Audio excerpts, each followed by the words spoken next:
অঙ্গীকার পুরা করার জন্য ডাকেন। অঙ্গীকার অঙ্গীকার পুরা করার জন্য ডাকেন। কেননা কিয়ামতের দিন, হায় হায়, আমি তো বলি, জানি না বুঝবেন কি বুঝবেন না, আমি বলি এই উম্মতকে দুনিয়াতে পাঠানেরই কথা ছিল না। কি অনেক কিছু মিলাইলে দেখা যায় আমাদেরকে পাঠানেরই মনে হয় কথা ছিল না। নাহলে এত ছোট জীবন দিবেন কেন? 60-70 বৎসর, কত কাউকে তো হাজারও দিলেন, ঠিক না? আমাদেরকে 60-70 বৎসর দিয়ে কেন পাঠাইলেন? আবার 60-70 বৎসর দেওয়ার পরেও 2 পর্বে আমাদের জীবনটাকে আল্লাহ কমায় দিছেন, লেস করে দিছেন, বাদ দিয়া দিছেন। প্রথম 15 বৎসর হিসাবে আসবে না, যতক্ষণ পর্যন্ত বালেগ না হয়, কলম তার বিরুদ্ধে যায় না, পক্ষে চলতে পারে, বিরুদ্ধে চলবে না, রুফিয়াল কালাম। এইখানে 15 বৎসর বাদ। তারপরে যেটা থাইকা যায় 60 আর 70-এর ভিতর থেকে, যতক্ষণ আমরা ঘুমাই 4-6 ঘন্টা আর 8 ঘন্টা, এটাও কলম উঠানো থাকে, আমাদের বিরুদ্ধে যায় না, এটাও মাপ, এটাও। তাইলে আর থাকলো কি? কোরআন আমাকে বুঝায় এত অল্প সময়ের জন্য কেন পাঠাইলেন। তাহলে কোরআনের ভিতরে ডুব দিলে মনে হয় বুঝে আসে। আল্লাহ মনে করেন যে কেন পাঠাইলাম, কিয়ামতের দিন তোমাদেরকে আমার পক্ষে সাক্ষী হিসাবে আমার পাশে দাঁড় করাবো। শুহাদা আলান নাস, কিয়ামতের দিন এই উম্মত আল্লাহর পাশে সাক্ষী হিসাবে দাঁড় করাবে আল্লাহ। সমস্ত উম্মতের উপরে আমাদেরকে সাক্ষী হিসাবে দাঁড় করাবে আল্লাহর পাশে। ইনশাআল্লাহ এই উম্মত কিয়ামতের মাঠে দাঁড়াবে না, এই উম্মত স্টেজে দাঁড়াবে। স্টেজে আল্লাহর পাশে স্টেজ লাগানো হবে, ওই স্টেজে এই উম্মত দাঁড়াবে। কেননা আসামি আর সাক্ষী এক জায়গায় দাঁড়ায় নাকি? দুইজনের মান একটা, দুইজনের মান ভিন্ন, ঠিক না? আমরা পাশে, না কোরআন বলতেছে শুহাদা আলান নাস ওয়া ইয়াকুনুর রাসূলু শাহীদান আলাইকুম ওয়া তাকুনু শুহাদা আলান নাস।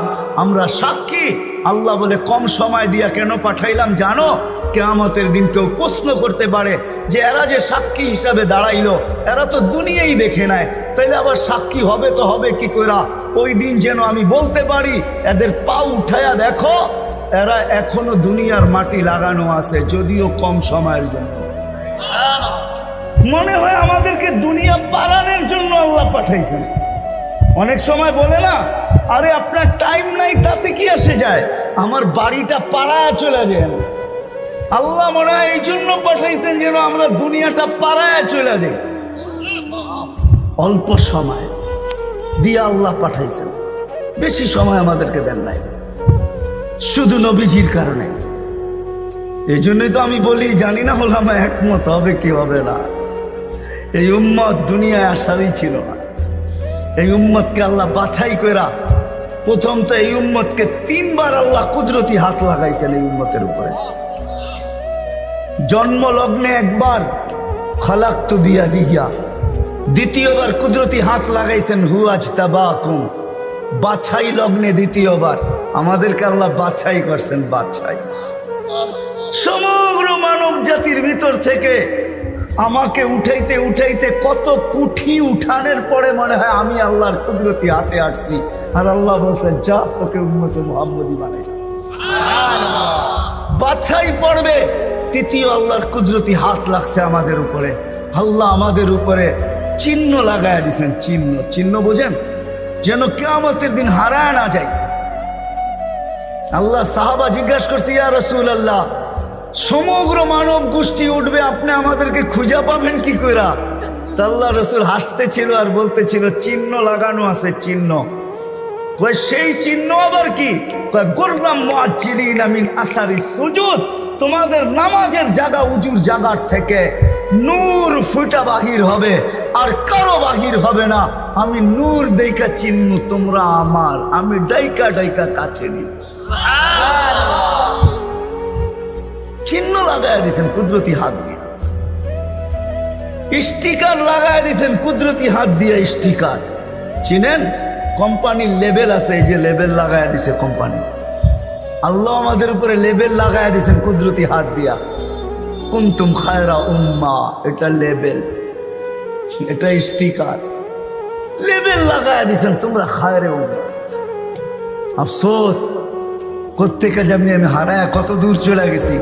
প্রথম স্বাধীনতা দিছেন আল্লাহ শিক্ষাগত, দ্বিতীয় স্বাধীনতা দিছেন আল্লাহ পেশাগত, তৃতীয় স্বাধীনতা আল্লাহ দিছেন মত আদর্শগত। স্বাধীনতা যদি না দিতেন সব আল্লাহর, আর আপনি টকশোতে বসে বলবেন আল্লাহর বিরুদ্ধে, আর আপনি চিৎকার দিয়া বলবেন গড ইজ নাথিং। না, অস্তিত্ব কে দিছে? বাক স্বাধীনতা যেটা, মত আদর্শের স্বাধীনতা দিছে আল্লাহ, এই জন্য কিচ্ছু বলে না, শুধু অপেক্ষা করেন অপেক্ষা। কোরআনও বলে ফান্তাযিরু ইন্নী মাআকুম মিনাল মুনতাযিরিন, আমি অপেক্ষা করতেছি তোমরা অপেক্ষায় থাকো। আল্লাহ কিসের অপেক্ষা? ইদা জা আজালু, সীমারেখা আসতে দেরি, আখাযনাহু বাগতাতান, তোমাকে আমি ছো মাইরা উঠাইতে দেরি করবো না। লা তুসআলুন্না আনিন নাঈম, তারপরে তোমাকে একটা একটা জিজ্ঞাসা করব, তারপরে দেখি তুমি যাও কোথায়, কোথায় যাবে তুমি। সত্য এটাই, মত আদর্শের স্বাধীনতা যেটাকে বলে, কি বলে, মত আদর্শের স্বাধীনতা আল্লাহ দিয়েছেন, আদর্শগত স্বাধীনতা, নাইলে নাস্তিক হওয়ার কোনো প্রশ্ন ছিল না। অস্তিত্ব দিবে আল্লাহ, আপনি বলবেন আল্লাহর বিরুদ্ধে, এটা পসিবল ছিল না, ইম্পসিবল। আল্লাহ দেখায় দিয়েছেন 2020-এ, দেখায় নাই? কি দেখাইছে?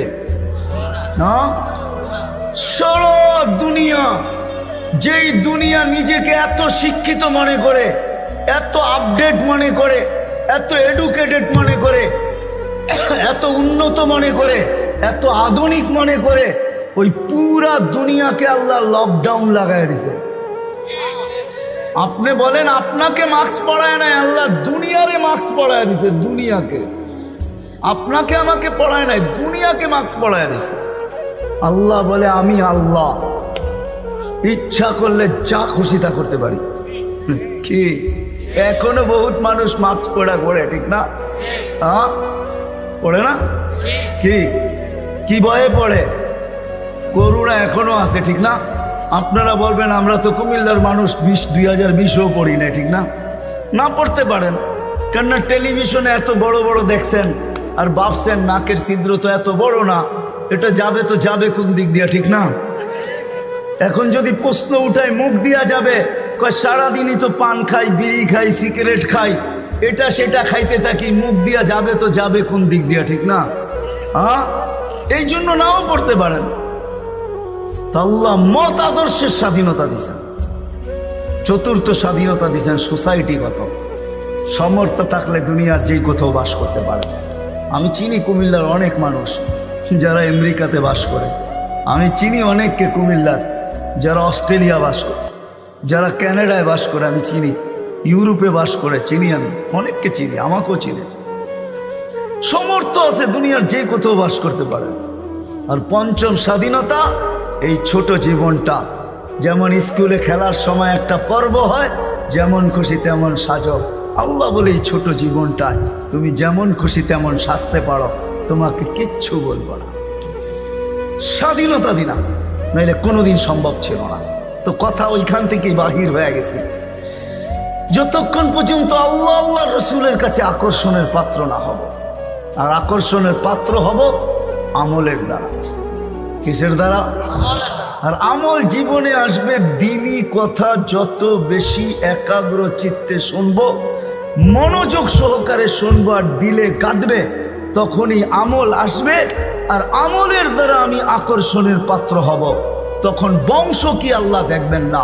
কুমিল্লার মানুষ, কথা শেষ দিকে চলে আসছি, আমি 6 বার আমি বেলালের বাড়ি দেখছি, 6 বার রাদিয়াল্লাহু তাআলা আনহু। আমি 6 বার ইথিওপিয়া গেছি, 6 বার। এই চোখ থেকে পানি 6 বার ঝরছে, শুধু বাড়ি দেখা, ব্যক্তি তো দেখি নাই, কোত্থেকে দেখবো? সে তো অনেক আগে চলে গেছে, তার দেশের মানুষগুলা দেখছি।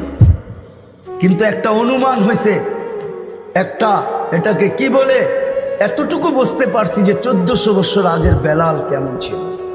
আজকের মানুষগুলোই যখন পছন্দ হয় না, তো 1400 বছর আগেরটা কেমন হবে?